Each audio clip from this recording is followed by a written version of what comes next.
शिक्षक से उनके शिक्षकों का, उनके छात्रों का और नवादा और आसपास के राघोपुर झांव के गांव से आए हुए हमारे बुजुर्ग यहाँ बैठे हैं, बड़े पिताजी के समान यहाँ बैठे हैं। तो स्कूल में जो छोटे बच्चे बच्चियां हैं उनके आप दादा और दादी हैं।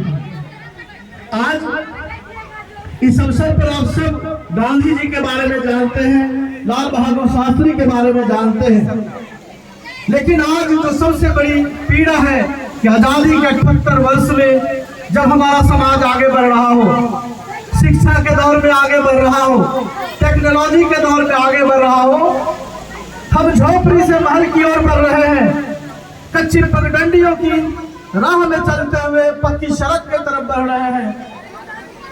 हमारे दिमाग में आसपास की जो जानकारियां थी आज इंटरनेट, मोबाइल के माध्यम से, टीवी, अखबार के माध्यम से देश ही नहीं बल्कि दुनिया के बारे में जानकारी हासिल करने का एक बड़ा प्लेटफॉर्म हमारे सामने आया है। मेरे प्यारे नौजवान दोस्तों, मेरे छोटे छोटे बच्चों और खास करके जो वो लड़के हैं जो 9वीं 10वीं में है, 11वीं 12वीं में है, बीए के क्लास में पढ़ रहे हैं, मैं आज आपसे मुखातिब होना चाहता हूं। आज का जो विषय है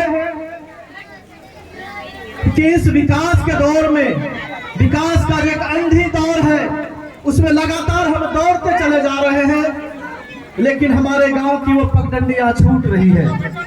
हमारे गांव का जो एक लगाव था, बड़े बुजुर्ग को देखते ही उनके प्रति जो श्रद्धा अर्पित होती थी, उनके प्रति जो एक भाव प्रकट होता था, हमारे गांव में आज आंगन खत्म होते जा रहा है। महल बन रहा है लेकिन आंगन खत्म हो रहा है। खेत खलिहान में जब हम हल बैल लेकर के चलते थे तो प्रेमचंद की हीरा मोती याद आती थी। आज बैल हल खत्म हो रहा है, ट्रैक्टर आ गया है, हम विकास की गति में आगे बढ़ रहे हैं, लेकिन जो हमारा रिश्ता है दादी का, दादा का, पिता का, पुत्र का, दोस्ती का, भाई का, बहन का, चाचा, फूफा, मामा का, ये रिश्ता कमजोर होता जा रहा है। इस कमजोर होते हुए रिश्ते की आखिर जब हम तफ्तीश करते हैं, उनके बारे में जब जानकारी हासिल करते हैं, तो पता चलता है कि मुझे अक्षर का ज्ञान तो बढ़ रहा है, मेरे पास अक्षर का ज्ञान बढ़ रहा है, हम आ से लेकर के ABCD तक पढ़ने लगे हैं, लेकिन दादा को जो तुतलाते हुए हम बोलते थे, दादा का हाथ पकड़ के जब बाजार से, हटिया से एक जब छोटा सा चॉकलेट लेकर के आते थे, गुड़झिलियाँ लेकर के आते थे, झाल मुढ़ी लेकर आते थे, वो प्यार जो हम बच्चों को मिला था वो दादा आज भी देने के लिए खड़े हैं। लेकिन क्या हम नौजवान, हमारे नौजवान जो दोस्त मित्र हैं, क्या आप उस ओर आगे बढ़े हैं?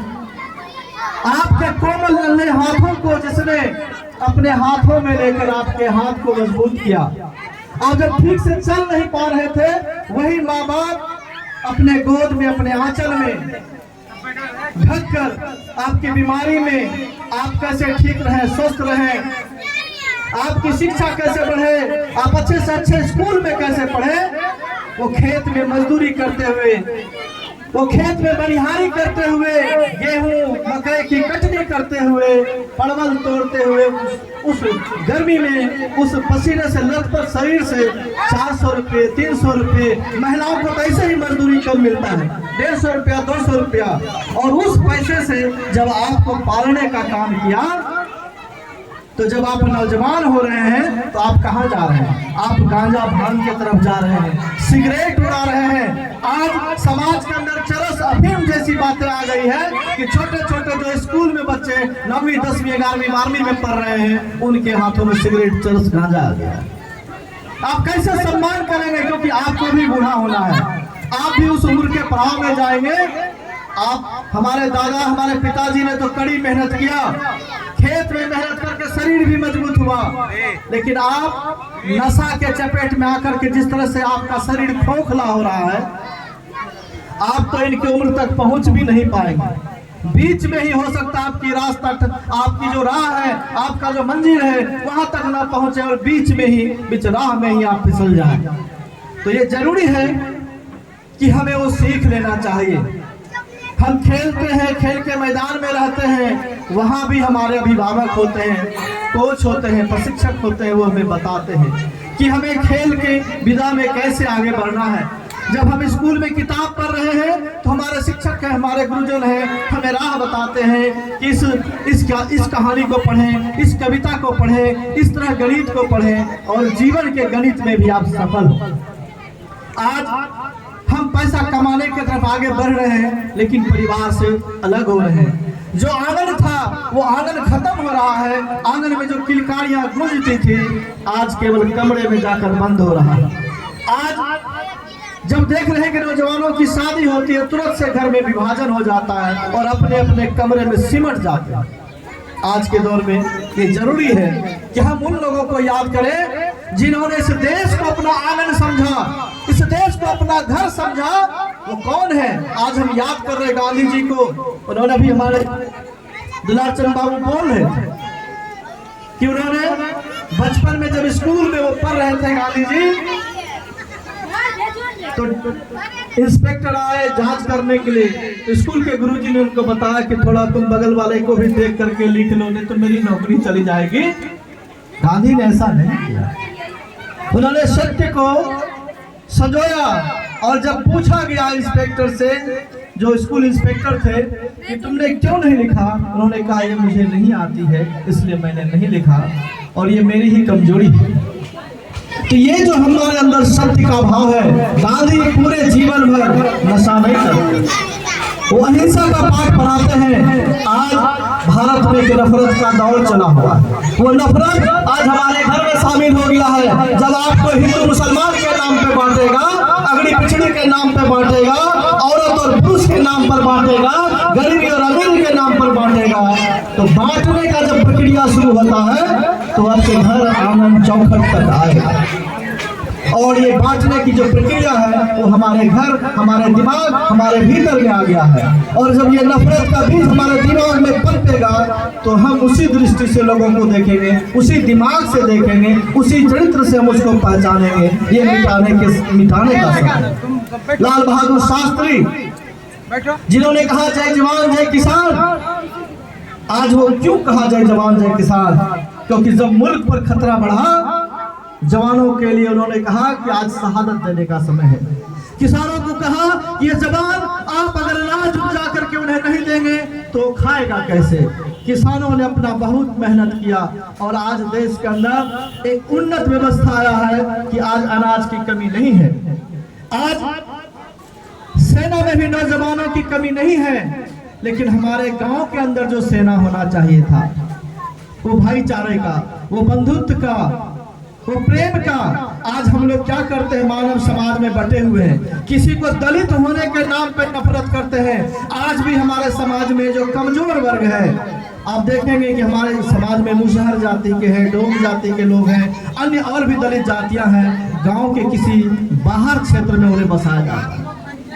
आज भी उनसे नफरत किया जाता है, छुआछूत किया जाता है। हमारी माता आपसे निवेदन है कि जिसको आप छुआछूत मानते हैं उनके घर का सूप आप लाते हैं और अपने देवता को चढ़ा देते हैं, लेकिन उस जाति को अपने दरवाजे पर नहीं आने देते। ये नफरत है, इसे भी हमें सीखना है और इसे संभालना है, तब जाकर के हमारा सच्चा श्रद्धांजलि होगा कि हम गांधी को श्रद्धांजलि दे रहे हैं, हम लाल बहादुर शास्त्री को श्रद्धांजलि दे रहे हैं। ये हमारे लिए जरूरत है।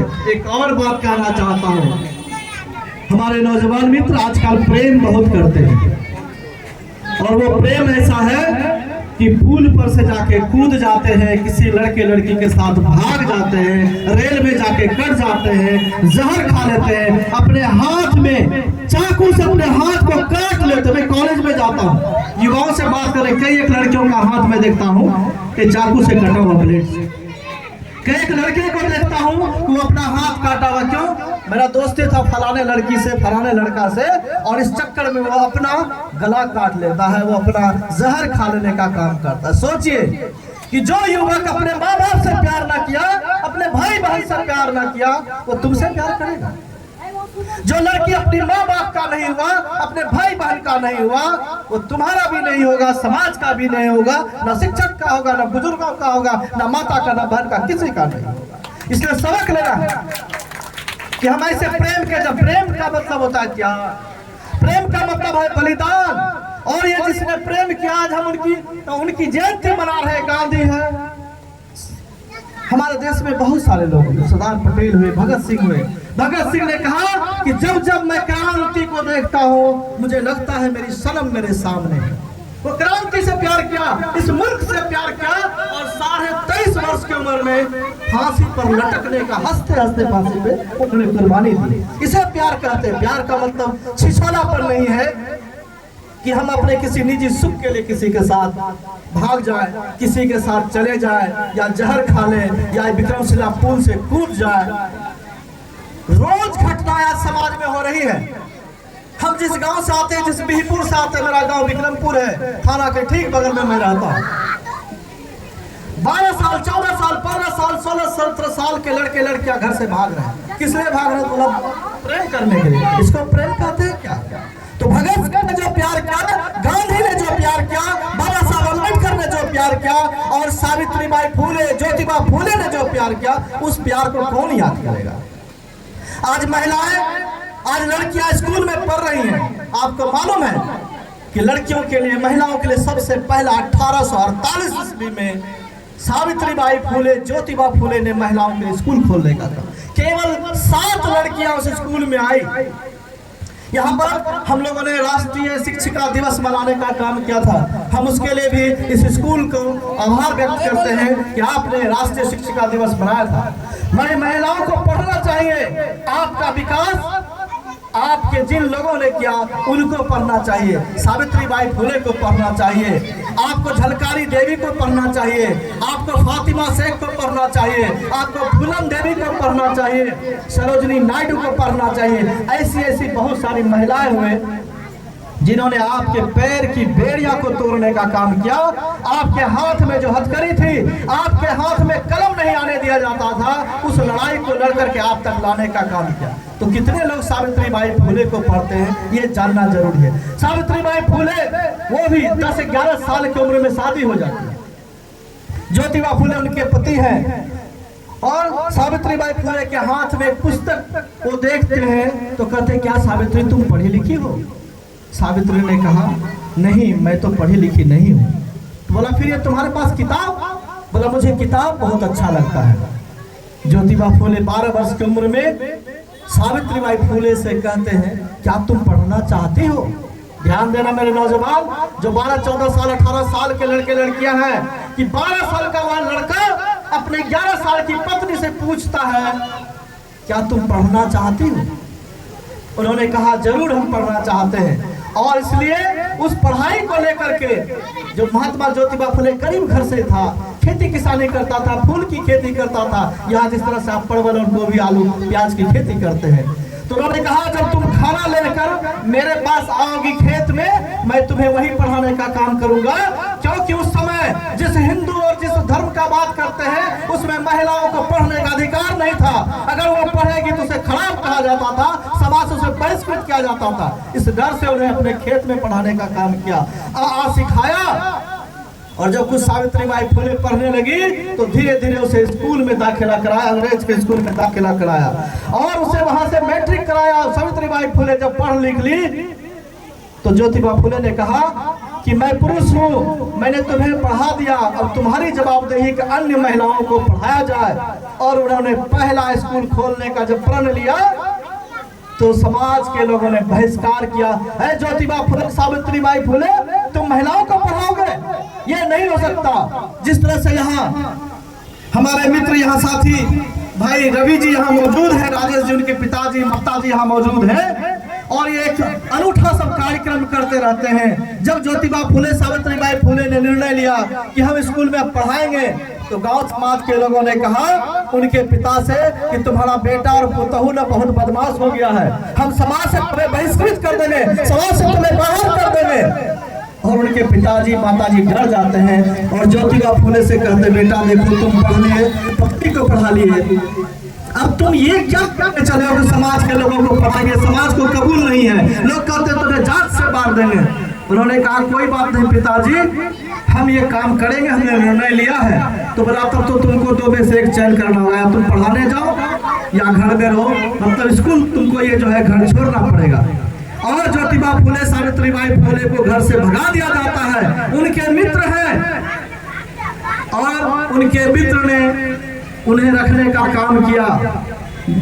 और वो शेख भाई जिनकी बहन फातिमा शेख था, उस्मान शेख की बहन, उस्मान शेख ने कहा मित्र तुम्हें जब घर से निकाल दिया तुम्हारे माता पिता, तुम मेरे मित्र हो, मेरे घर में रहो। ज्योतिबा फुले ने कहा नहीं, हम तुम्हारे घर में रहेंगे एक शर्त पर कि तुम्हारे घर की भी कोई महिलाओं को पढ़ना चाहिए। तो उन्होंने कहा मेरी बहन है, पढ़ाओ। और फातिमा शेख को भी पढ़ाया और स्कूल खोला गया। 7 लड़की आई थी, 4 ब्राह्मण घर की महिलाएं थी और एक दलित जो सालवी करके लड़की थी, उनको भी पढ़ना चाहिए। और 2 एक मुसलमान और एक पिछड़े घर के 7 लड़कियों से महिलाओं के पढ़ने का उत्थान शुरू होता है 1848 को। 1 जनवरी 1848 ईस्वी में पहली बार महाराष्ट्र के पुणे के भिलवाड़ा में स्कूल खोलने का काम किया। आज महिलाएं जब पढ़ लिख रही हैं तो उन आदर्श को भूल रहे हैं, क्योंकि सावित्रीबाई फुले का पति मर जाता है बीच में ही, लेकिन सावित्रीबाई फुले रुकती नहीं है और 48 से ज्यादा स्कूल खोलने का काम किया। प्लेग के बीमारियों को जो है इलाज करते करते अंतिम समय में वो डेथ कर गए। इसलिए हमें आज ये जरूरी है कि हम किस तरह से आगे बढ़ना है। हमारे साथी ने कहा है महात्मा गांधी ने अहिंसा का मार्ग क्यों चुना, जबकि भगत सिंह राजगुरु आदि ने हिंसा का मार्ग क्यों चुना। एक सवाल है, मैं इसका जवाब भी देना चाहता हूँ। गांधी और भगत सिंह दोनों अहिंसक थे। हमें समझने में भीड़ हो जाती है कि गांधी जो है अहिंसा के मार्ग पर चल रहे थे और भगत सिंह जो है वो बम बारूद लेके चल रहे थे। आप ध्यान रखिए, जब असेंबली में भगत सिंह बम फोड़ते हैं तो उस बम के अंदर केवल धुआं होने वाला और आवाज होने वाला ही मटेरियल दिया गया था। किसी को कोई घायल न कर दे, इस तरह का कोई उसमें मटेरियल नहीं मिला गया था कि किसी की जान चली जाए। भगत सिंह कहते हैं कि मनुष्य होने के नाते मनुष्य का और किसी प्राणी का जान लेना मैं ये नहीं चाहता हूँ, लेकिन ये मुल्क, ये देश हमारा है और इस पर हम गोरे राज भी देखना नहीं चाहते हैं। जब ये बहरी सरकार, ये अंधी सरकार, ये गूंगी सरकार मेरी बात को नहीं सुनता है तो एक धमाके की जरूरत होती है, इसलिए मैं ये धमाका कर रहा हूँ। गांधी भी धमाका करते हैं सत्याग्रह के नाम पर। गांधी जी अनशन पे बैठते हैं, उपवास पर बैठते हैं, वो कहते हैं कि मेरी जान चली जाए लेकिन इस देश की गुलामी को हम खत्म करेंगे। तो ये गांधी और भगत सिंह के बीच का रिश्ता है, इसे समझना चाहिए। प्राचीन काल में महावीर बुद्ध ने भी अहिंसा का मार्ग चुना।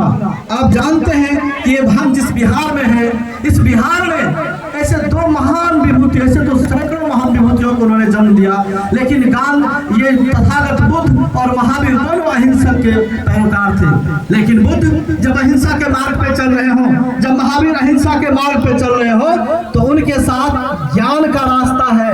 अगर उनके पास ज्ञान न होता तो हिंसा और अहिंसा क्या होता है ये समझ में भी नहीं आता। इसलिए एजुकेशन जरूरी है। शिक्षा मुझे कैसी चाहिए? केवल गणित सीख ले, इतिहास को पढ़ ले और केवल स्कूल में जाके परीक्षा दे दो और कहीं जाके नौकरी ले ले, इसका उद्देश्य नहीं है। शिक्षा का मूलभूत उद्देश्य है कि ये शरीर हमारा बलशाली हो। क्यों?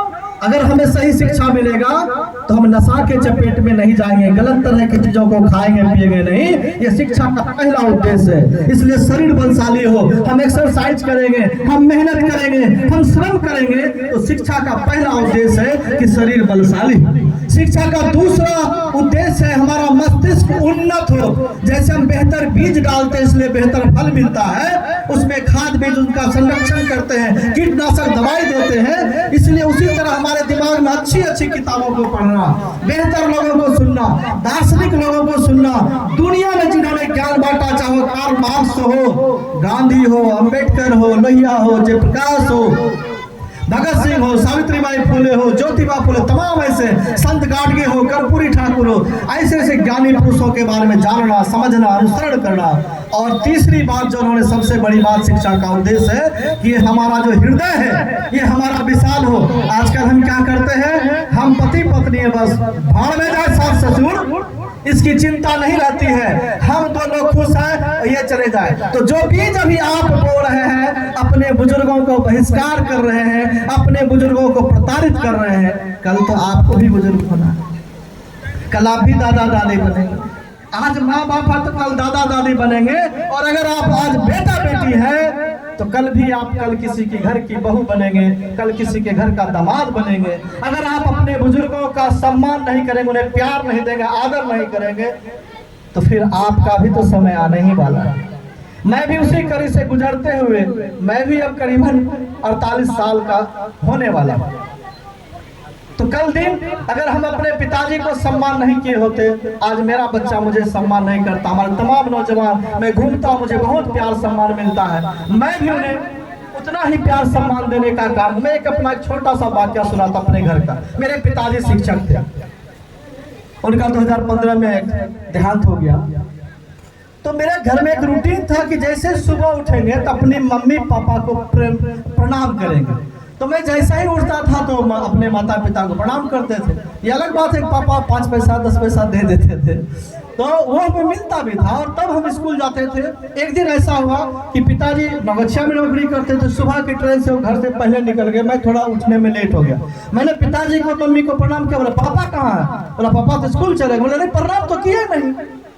हम घर से भाग गए, स्टेशन के भागते चले गए, मेरे पीछे मेरी माँ गई, और स्टेशन में जाके जब पापा को प्रणाम किए तब वापस लौटे।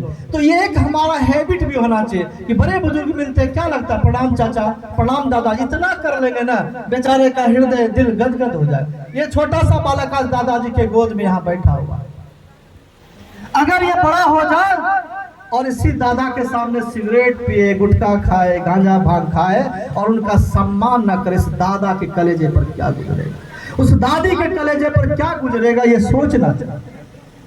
इसलिए शिक्षा का उद्देश्य है आप बेहतर बने, उन्नत मानव बने, एक बेहतर समाज के निर्माण करने में आपका सहयोग हो। आज समाज टूट रहा है, घर टूट रहा है, घर का जो आंगन है वो बिखर रहा है। फिर से आंगन बनाइए, फिर से इस बिहार को सजाइए, फिर से इस देश के अंदर प्रेम, सौहार्द, भाईचारा लाइए। और अगर हम ये लाते हैं तो हम अपने महापुरुषों को श्रद्धांजलि देंगे। और इस कार्यक्रम को जो हमारे साथी ने किया है, सचमुच उस कार्यक्रम को आज जो उन्होंने सम्मान देने का काम किया है, तो उनके इस काम को भी एक संतुष्टि होगा कि आज हमने अपने बुजुर्गों को बुला करके ये अंग वस्त्र दिया, एक गमछा दिया, एक चादर दिया है। ये सम्मान आप नौजवान भी उन्हें करते रहेंगे। कहते हैं बिछड़ गए तो ये दिल उम्र भर लगेगा नहीं, बिछड़ गए तो ये दिल उम्र भर लगेगा नहीं, लगेगा लगने लगा है मगर लगेगा नहीं, लगेगा नहीं। तो ये जो है दादाजी आपको एहसास नहीं होने देंगे कि आप उनका सम्मान के, बेचारा चुपचाप बगल से निकल जाएंगे। तो ये जरूरी है। ये उमर नाजमी साहब का, एक वसीम बरेलवी साहब का भी एक शेर है, आप लोगों को याद चाहिए, उन्हें देखना चाहिए कि तुम्हारी राह में मिट्टी के घर नहीं आते, तुम्हारी राह में मिट्टी के घर नहीं आते, इसीलिए तो तुम्हें हम नजर नहीं आते। मोहब्बतों के दिनों की यही खराबी है, ये हट जाए तो फिर लौट कर नहीं आते, लौट कर नहीं आते। आप सबका बहुत बहुत आभार, बहुत बहुत धन्यवाद। आपने मुझे बोलने का अवसर दिया और इस भारत के नहीं बल्कि दुनिया में अहिंसा का दिवस आज के रूप में मनाया जाता है। गांधी जी को और हमारे दोनों महापुरुषों को हम आज यहाँ पर सप्रेम हृदय से श्रद्धांजलि अर्पित करते हैं। और आप सब बड़े बुजुर्गों को मैं यहीं से नमन करता हूं कि आपने बहुत स्थिरता से मेरी बातों को सुना, और उन तमाम नौजवानों को धन्यवाद देना चाहता हूं जिन्होंने आपने गौर से मेरी बातों को सुना। बहुत बहुत शुक्रिया, धन्यवाद। धन्यवाद गौतम सर, आपने जो ये शिक्षा की जो बातें बताई कि आज हम स्वतंत्र रूप से शिक्षा ग्रहण कर रहे हैं, वो हमारे महात्मा गांधी का देन है। आज महात्मा गांधी नहीं होते, बापूजी नहीं होते, तो आज हम लोग इस तरह एक इकट्ठा होके कोई सभा नहीं कर सकते थे। उस बेड़ियों में जकड़े हुए थे। उस आज़ादी तक पहुंचाने में महात्मा गांधी ने कई यातनाएं झेली। समाज में निम्न वर्ग और उच्च वर्ग में जो असमानता फैली थी, वो समानता दिलाने का काम हमारे बापूजी ने किया, गौतम सर ने। और भी जो शिक्षा के बारे में अलग जगाने का काम किया है, महात्मा गांधी के बारे में बताने का काम किया है, लाल बहादुर शास्त्री जी के बारे में बताने का काम किया है, वो काफी अकल्पनीय है, वो अतुलनीय है। हेलो, कहा जाता है तुम मुझे बेड़ियों में जकड़ सकते हो, तुम मुझे बेड़ियों में जकड़ सकते हो, यातनाएं दे सकते हो, मेरे शरीर को खत्म कर सकते हो, पर तुम मेरे दिमाग को कैद नहीं कर सकते हो, दिमाग को कैद नहीं कर सकते हो। ये आज़ादी हम लोग को इतनी आसानी से नहीं मिली है। इसमें हमारे महान पुरुष खास करके महात्मा गांधी जी का बहुत योगदान है। उनके आज जन्म दिवस पर हम उनको सत सत नमन करते हैं, सत सत नमन करते हैं। धन्यवाद।